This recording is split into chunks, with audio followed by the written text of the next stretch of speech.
Good morning. আশা করি সমস্ত বন্ধুরা অনেক অনেক ভালো আছেন। আপনাদের আশীর্বাদে আমরাও সবাই ভালো আছি। বড়দের প্রণাম, ছোটদের ভালোবাসা দিয়ে আজকে আবার একটা রেসিপি নিয়ে হাজির হয়ে গেছি। রেসিপিটা শেয়ার করছি। রেসিপিটা দেখলে অনেকেই ভাববেন সেটা আবার খায়, নাকটা একটু সেটকাবেন, কিন্তু খেতে দুর্দান্ত হয়। চলুন দেখে নিন কী রেসিপি বানাচ্ছি, কী দিয়ে বানাচ্ছি। সকালে রান্নার জন্য সবজি কাটতে বসেছি। দেখতে পাচ্ছেন পটলগুলো কিছুটা কাটা হয়েছে, ছাড়ানো হয়েছে, এখনও কিছুটা বাকি আছে, ছাড়াবো, কাটবো। এই যে পটলের খোসাগুলো আপনারা কি করেন, ডাস্টবিনে ফেলে দেন, কিন্তু এই খোসাগুলো একটা রেসিপি তৈরি হয়, সেই রেসিপিটা শেয়ার করবো। আর এই দিকে দেখুন, গরমকাল মানে আলু পচে যাচ্ছে। এই পচা আলু কিন্তু সবজিতে দিলে সবজিটা নষ্ট হয়ে যায়, খাওয়া যাবে না। কিন্তু এই পচা আলুগুলোকে দেখুন বাদ দিয়েছি, দেখুন এগুলো গন্ধ ছাড়ে। কিন্তু এই রেসিপিটা অন্যভাবে করব, সবজি দিয়ে নয়, সাধারণ মানে শুধু থেতো করে বেটে নিয়ে মশলা অন্যরকম দিয়ে এতে চপের মতন করব। এইটা খেতে কিন্তু আর গন্ধ ছাড়বে না, কিন্তু সবজিতে দিলে গন্ধ ছাড়বে। পুরো দুটো রেসিপি শেয়ার করছি, দেখে নিন। বন্ধুরা, এই যে দাগি আলুগুলো কেটেছিলাম, ভালো করে খোসা ছাড়িয়ে নিয়েছি। এর মধ্যে কেটে নিয়েছি একবারে পেঁয়াজ আর রসুনও ছাড়িয়ে নিয়েছি। সব কটা এখানে সিলে আমি বাটবো।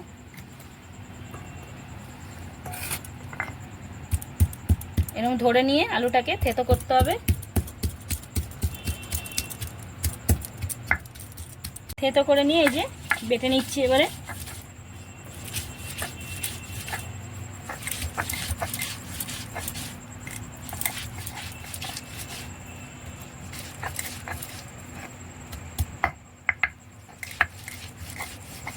আলুটা বাটা হয়ে গেছে, এবারে আমি পেঁয়াজ রসুনটা বেটে নিচ্ছি।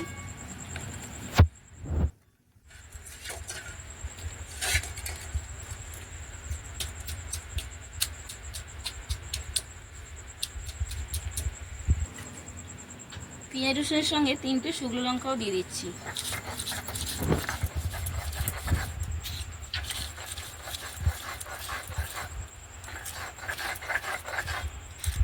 একদিকে আলু বাটা, একদিকে মশলাটা বাটা। দেখতে পাচ্ছেন মশলার পরিমাণটা আলুর থেকে অর্ধেক। দেখতেই পাচ্ছেন যতটা আলু বাটা তার অর্ধেক মশলা বাটা। মশলা বলতে যেটা দেখলেন, রসুন, পেঁয়াজ আর লঙ্কা। এবারে আমি দিয়ে দেবো এর মধ্যে কালো জিরে, পরিমাণ মতন হলুদ গুঁড়ো, পরিমাণ মতন নুন, সব দিয়ে ভালো করে মাখিয়ে নেব। ভিডিওটা দয়া করে স্কিপ করবেন না, খুব ভালো লাগবে ভিডিওটা দেখুন। এর মধ্যে দিয়ে দিচ্ছি এবারে 3 চামচ বেসন। বেসনটা দিলে তবে আলুর যে জলটা বেরিয়েছে এটা টেনে নেবে।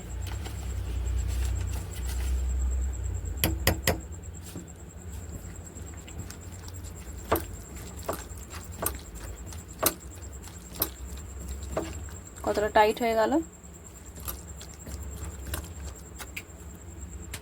সব দিয়ে ভালো করে মাখানো হয়ে গেল। তেলটা কড়াতে আমি আগে থেকে বসিয়ে দিয়েছি।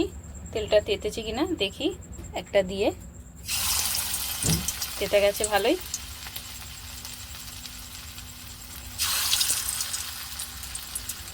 এরকম ছোটো ছোটো করে নিয়ে দিলেই হবে তেলের মধ্যে।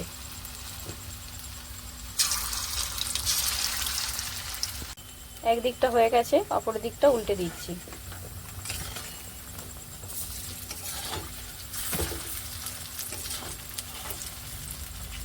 দু সাইডই হয়ে গেছে, এবার তেল থেকে তুলে নিচ্ছি।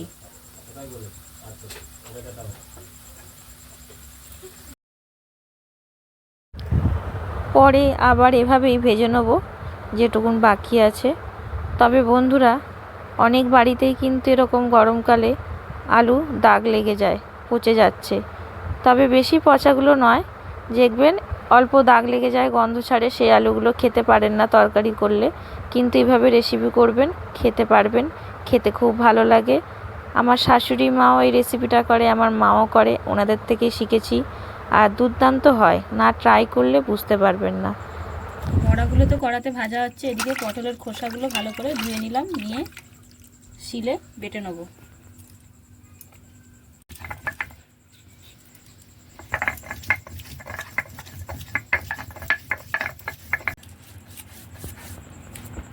বন্ধুরা, পটলের খোসা বাটতে একটু টাইম লাগবে, ধৈর্য ধরে বাটতে হবে।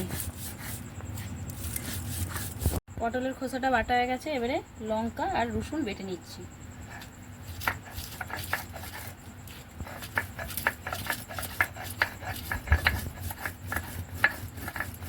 রসুন আর লঙ্কা যে বাটলাম পটল খোসার বাটার ওপরে নিয়ে নিয়েছি। এর মধ্যেই দিয়ে দিচ্ছি অল্প করে হলুদ গুঁড়ো,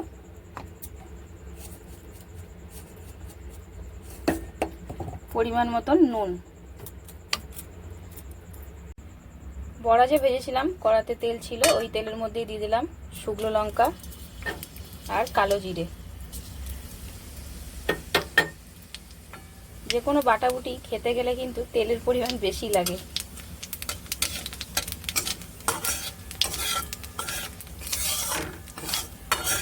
শুকনো লঙ্কা আর কালো জিরাটা ভাজা হবে, তারপরে দেবো পটলের খোসাটা।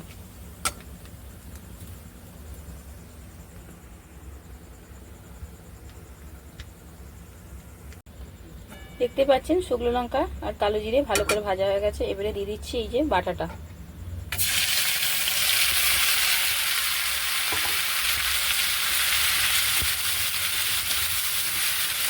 গরম ভাতে এই বাটাটা খেতে দুর্দান্ত লাগে।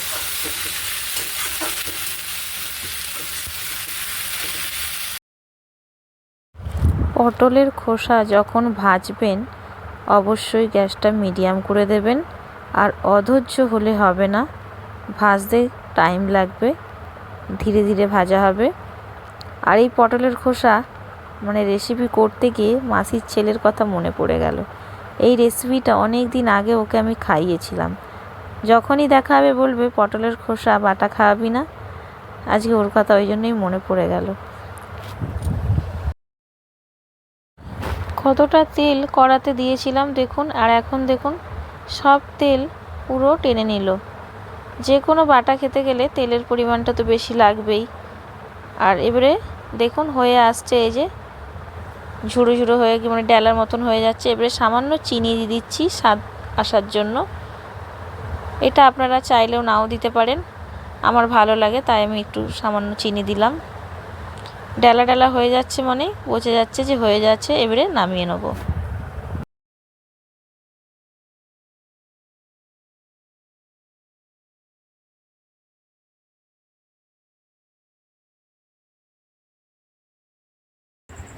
এই বাটা দিয়ে ভাত এক থালা উঠে যাবে।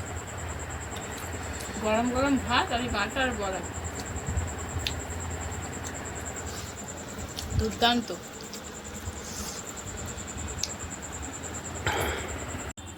বন্ধুরা দেখুন তৈরি হয়ে গেছে। এখানে দাগি আলুর চপের মতন দেখতেই পাচ্ছেন, বড়া করে নিয়েছি, আর পটলের খোসা বাটা। পুরো ভিডিওটা দেখার জন্য অসংখ্য ধন্যবাদ। পরের ব্লগে দেখা হবে। ভিডিওটা ভালো লেগে থাকলে অবশ্যই লাইক কমেন্ট শেয়ার করতে ভুলবেন না। নতুন বন্ধুদেরকে আমার চ্যানেলটিকে সাবস্ক্রাইব করার জন্য অনুরোধ রইল।